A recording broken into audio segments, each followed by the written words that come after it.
Hello guys, this is the Decoder, and it's been a while since I've done a review. I had the site decodedreviews.webs.com, posted podcasts up there of games like Ghostbusters, Animal Crossings, and Rampage, and then I kind of got out of it. I don't know, I just didn't feel like doing them anymore, and closed the site. And I remember doing reviews for fun, and I thought, maybe I could do something with this time around, and I decided to try to do it again. This time, trying to not let it go to waste like it did last time. This time they're videos instead of podcasts, and that's why I formed this channel. I might repost some of my original reviews, but I'm not really sure yet. Anyway, today I'll be reviewing Guitar Hero Van Halen.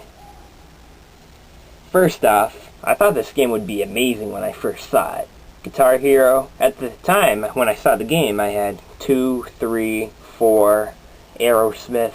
I was a pretty big fan myself, and Van Halen's one of my top 10 favorite bands, maybe even top 5, I'm not really sure, but I remember seeing it on Wikipedia one day under future re-releases that were rumored, and then I thought it had its own page then, after a while. Then I thought, so did Guitar Hero Hendrix, and that didn't turn into anything, but might in the future, but never know.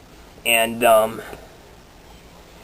then I remember going on and it had its own cover. I'm like, this might be serious. And then I looked it up and it had a trailer and anything. Then I knew this was real. And I remember looking it up and I saw a deal. We can get Guitar Hero 5 with Guitar Hero Van Halen for free before Van Halen was even released. And I was kind of out of the series. I heard 5 wasn't as good as some of the other ones, but I decided to look at it the other way around and say, I'm getting Guitar Hero Van Halen, which I kind of wanted, and Guitar Hero 5 for free. Anyway, the game. First off, in the game, you get to be 4 Van Halen members.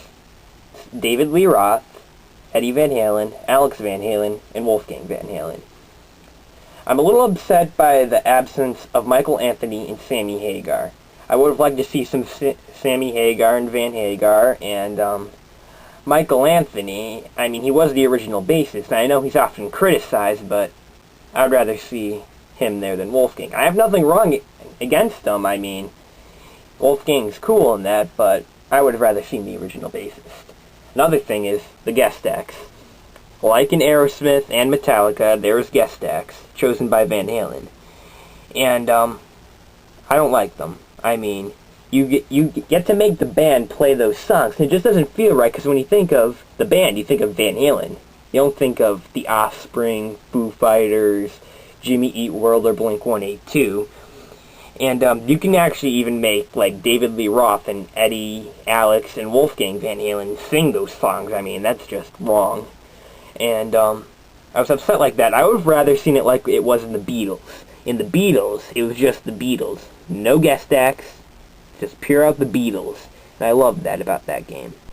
Another problem with the game was their appearance. They're mainly their modern look, like what they look like now. But when you think of Van Halen, you think of their 80s appearance. And their modern look basically follows you the whole game until the final gig, where for 5 songs you have to play as them, and if you clear the whole entire career, you can play any song as them, but by the time you beat the career, you're kind of out of the game. You're kind of sick of it in that, let alone beating 4 careers and having the whole band. And like I said, you can only play 6 songs with the original members without having to unlock them. I was upset by that, obviously. And another thing too is the design. The design was way too similar to World Tour, and that's not the first game that did that. I heard that Metallica and Smash Hits were the same way.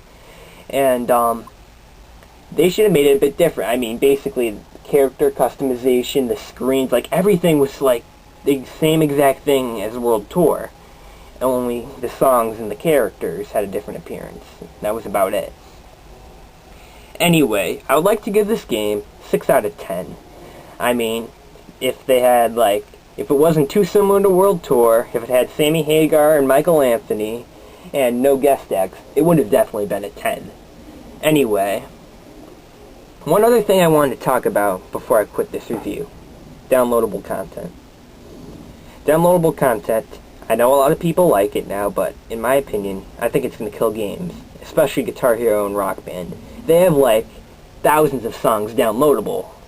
And think about it. Those thousands of songs you can see in a future Guitar Hero title, and it's kind of like Rock Band might stop after 6 and Guitar Hero after 9. I'm just guessing. I'm not saying they are. I mean, they could last longer or even shorter, but I'm just saying that's a guess. And if it weren't for downloadable content, we can probably see like 7 more of each with those thousands of songs they put on downloadable content. And it's not just Guitar Hero and Rock Band either. It's also other titles that are using up their good ideas on downloadable content. And I don't know, it's killing games, I think. But that's my opinion. You never know. I'm just stating it. We all have our different opinions. That's mine. Anyway, thanks for watching. I'll have a new video up soon, so be sure to check back, and I'll see you guys later.